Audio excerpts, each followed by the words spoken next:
Okay, welcome to another video presentation by travelingfoodies.com. So today we'll be showing everyone how to make the shells for KUEH PAI tea. So KUEH PAI tea, as all of us know, comprises of two parts. Okay, one is the shell, which is made of a flour batter. Okay, and another one is, of course, the other component is the filling, a savory filling that is made of yam bean, okay, and other ingredients. So for the shells, basically we need a batter, and the recipe is on the blog. So basically there are five ingredients that go into the batter. There is rice flour, there is plain flour, and there is of course quite a fair bit of water because the batter is quite runny, as you can see here. Okay, it's a very runny batter, so you need a fair bit of water, and you also need a pinch of salt and one egg. So you will need a Pai tea mold. Okay, so nowadays the Pai tea molds that we get are made of brass, so it's fairly heavy. So it will allow you to dip into the pot of oil without much problem. Okay, in the olden days, the molds used to be made of made of actually aluminum. Okay, and it's actually hollow, not like the brass one, which is full solid brass. So you will need a pot as well. A small pot would do. You don't need something which is very big like a quali. And you will need a fair bit of oil. So the oil should be sufficient for the whole mold to sit in and be completely submerged. Okay. And you need a small cup like this. Of course, if you're making a lot of shells, then you can sit the batter in a bowl, which is this big. But of course, we are not going to be making that much, so a small little vessel like this will do.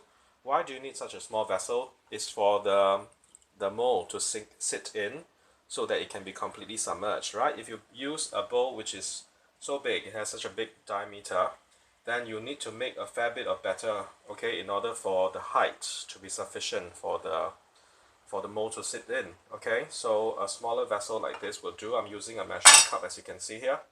You also need two chopsticks, actually a pair of chopsticks. I'm using two different ones, okay, not on purpose of course. One is basically to help me with the oil, okay, later on, as you can see, and another one is to stir the batter. The batter needs to be constantly homogenized through stirring, especially dislodging the bottom, because the flours, right, we have plain flour and rice flour in there. It will settle at the bottom if you don't give them a good stir. Okay, so how do you know that the oil is sufficiently hot? Basically is to drip some batter into the oil, right? As you can see, so this is not quite hot yet. Okay, I think we can bring up a bit more. Yes, okay. So how do you know that the oil is hot enough? Okay, you have to keep the flame rather low at all times actually. And the oil temperature is actually lower than what we would actually typically use for deep frying foods like fish and all that. So typically deep fries like tempura, the batter has to go in and it should sink 1/3 into the oil before the bits of the batter float up. But for making KUEH PAI tea, the temperature actually has to be lower than that. So we would have to wait for the batter.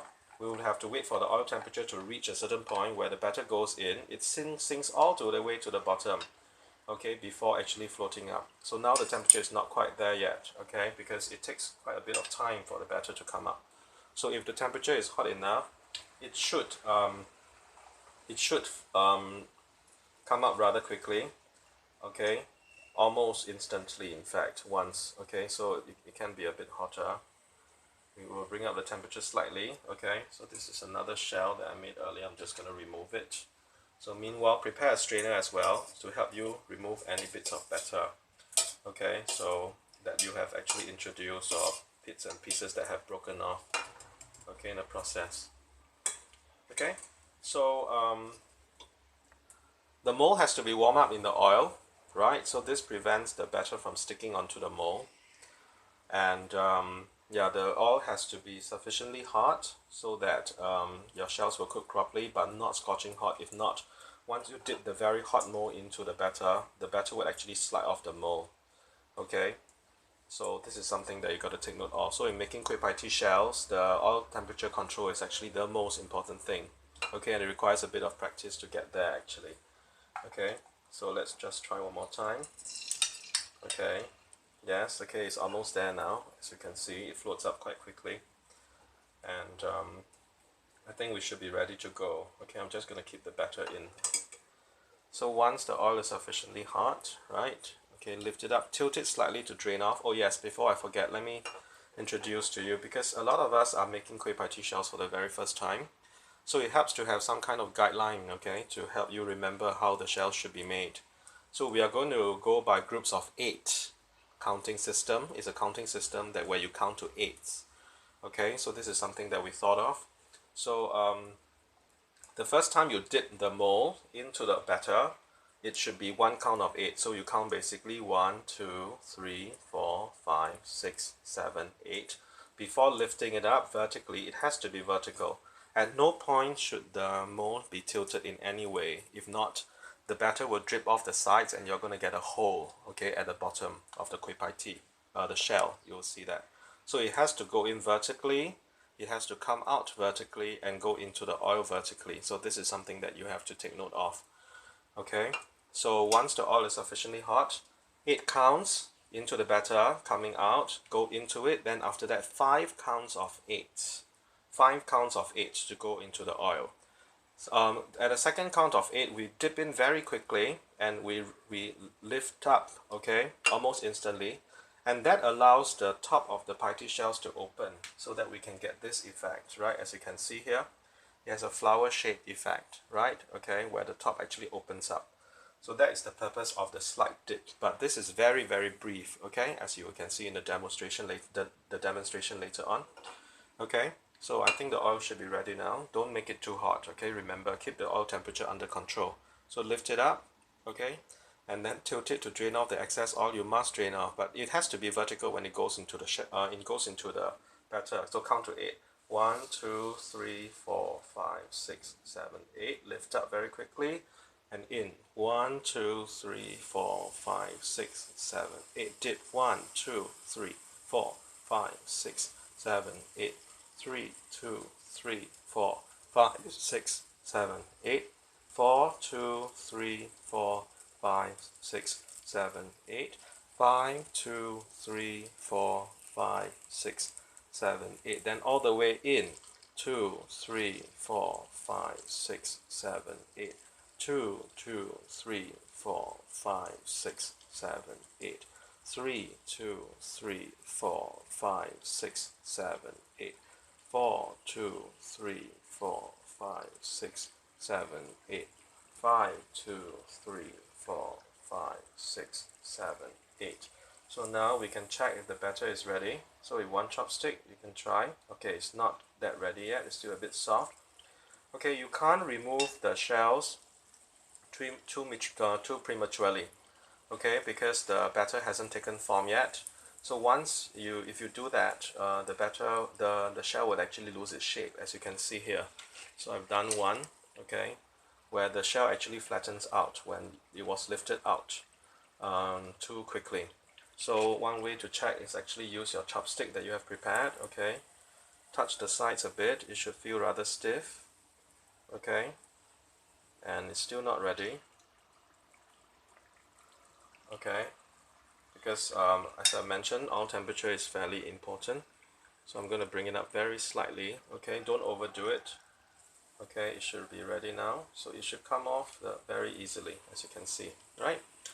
So this is the first shell, but it has to sit in the oil for some time so that it can cook. So you notice that the surface, the edges slightly open up, but this is not as pronounced, okay, as the earlier ones. You may want to dip it in, okay, like this at the side, so that the whole shell gets cooked at the same time. So, but remember, the mold has to be in the oil so that you know, it remains sufficiently hot. So let's work on another shell while the first one cooks, okay? So remember, let's run through the steps again. Lift up, tilt it, drain off excess oil until it starts to drip, okay? Then after that, 8. 1, 2, 3, 4, 5, 6, 7, 8. Lift up vertically.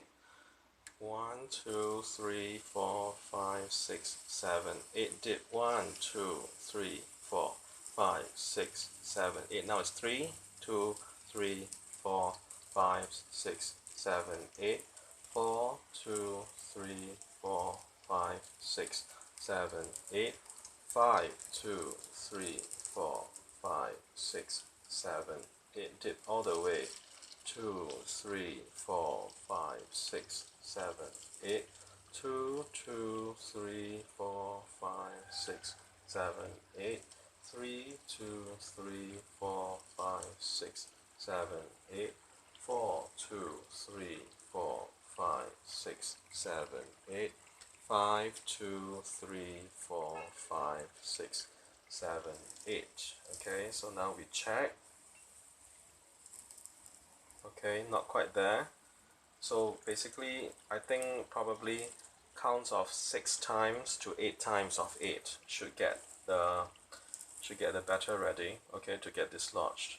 Okay, don't be tempted to pull it off. It should slide off very easily because of the oil, okay, but it may lose shape. So that is the thing that we are more concerned with, okay.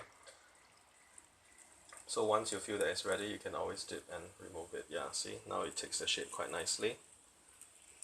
Okay, so turn it around in the oil so that it can get evenly colored. So that is something pretty important. But keep the mold in the oil at all times. So now we can stir the batter. Okay, maybe let's just do one more. Okay, lift it up, drain off by tilting until it starts to drip. Okay, sit 1, 2, 3, 4, 5, 6, 7, 8. Lift up very carefully and go. 1, 2, 3, 4, 5, 6, 7, 8. Dip 2, 2, 3, 4, 5, 6, 7, 8. 3, 2, 3, 4, 5, 6, 7, 8. 4, 2, 3, 4, 5, 6, 7, 8. 5, 2, 3, 4, 5, 6, 7, 8. Now dip 2, 3, 4, 5, 6, 7, 8. 2, 2, 3, 4, 5, 6, 7, 8. 3, 2, 3, 4, 5, 6, 7, 8. 4, 2, 3, 4, 5, 6, 7, 8. 5, 2, 3, 4, 5, 6, 7, 8. 6, 2, 3, 4, 5, 6, 7, 8. So try it. Okay, almost there. So we check it after the 5th or the 6th count, okay, and it should take another maybe 10 or 15 seconds before you can actually pull it off, right? So I think now it should be ready. So you just give it a slight nudge, it should come off. Okay, quite nicely with the flower edge, right? So it's not as finicky as some of you would have imagined, but do take note of oil temperature. I've said this many times already, right? Oil temperature is very important. And the other thing is, of course, the counting system is just a basis for you to keep track. Okay, so once you get pretty comfortable with making the shells, you notice that you basically have to just eyeball without really have to physically count. Okay, you basically just need to eyeball. And of course the sense of touch is important because you can always touch the batter to see, okay, if it's sufficient. Let's do one more. Okay, tilt it, drain off excess oil. Don't do this as I've, it's not going to get all the oil off, the excess oil off, but tilt it. You can see all the oil will drip off. Okay, until it starts to drip. Then 8. 1, 2, 3, 4, 5, 6, 7, 8. Lift up vertically. 1, 2, 3, 4, 5, 6, 7, 8. Dip 1, 2, 3, 4, 5, 6, 7, 8. 3, 2, 3, 4, 5, 6, 7, 8. 4, 2, 3, 4, 5, 6, 7, 8. 5, 2, 3, 4, 5, 6, 7, 8. Dip 1, 2, 3, 4, 5, 6, 7, 8. 2, 2, 3, 4, 5, 6, 7, 8. 3, 2, 3, 4, 5, 6, 7, 8. 4, 2, 3, 4, 5, 6, 7, 8. 5, 2, 3, 4, 5, 6, 7, 8, and we check, right? Okay. This is the time where you can check also if there are holes, because if there are holes, there's no point in continuing the deep frying. Okay, it's just gonna bring the temperature down. Okay, and avoid crowding the pot too much, okay, by doing too many shells at one go. Okay, the reason for this is because when you have too many things in the oil at the same time, it will just bring down the oil temperature. Okay, and then your shells may not be able to cook fast enough, but of course it should not be too hot at the same time. Okay, so how do you know that your the shells are ready? When it stops fizzling, right? Okay, when you first start, the shell should fizzle a lot, right? That's because the batter still has a fair bit of moisture in it. But once the shells are ready, it stops fizzling completely, and it should get very nicely colored, uniformly colored, as you can see here in this one. Okay, so once it's ready, basically you just have to put it on a strainer, right? Okay, so using a strainer, we strain out the excess oil, try to keep the shell inverted so that the oil can come off, okay, fairly easily. Yep, like this, okay, while we wait for the other to cook. Okay, sometimes you may end up having holes at the bottom, and that's caused by several reasons. So one of the reasons for getting holes at the base of the kueh pai tea, like let me see, like this one, right? You can see a hole at the bottom. So the reason for doing this, several reasons. Firstly, too little batter clinging onto the mold, and that's because if you dip the mold into the batter for too short a period of time, too little batter gets coated.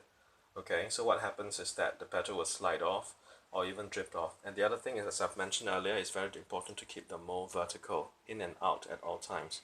Okay, don't tilt it because the batter will slide off, isn't it? You can see, right, it doesn't drip, but the moment you tilt it, the oil drips like crazy.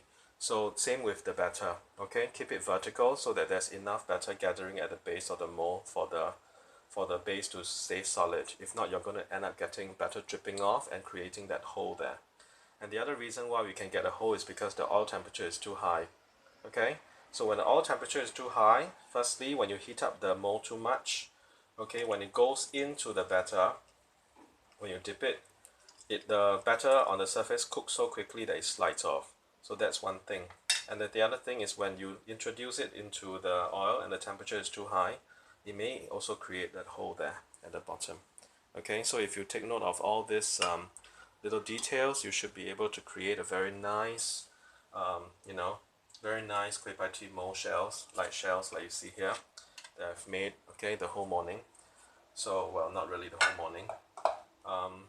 But the most important thing is to have fun, experiment with the temperature, especially. Our temperature control is the most important thing in making pai tea shells, okay? Otherwise, you should be able to do it quite nicely. So hope you can make your own pai tea shells soon, and hope that this tutorial will be helpful to you. So thanks for watching.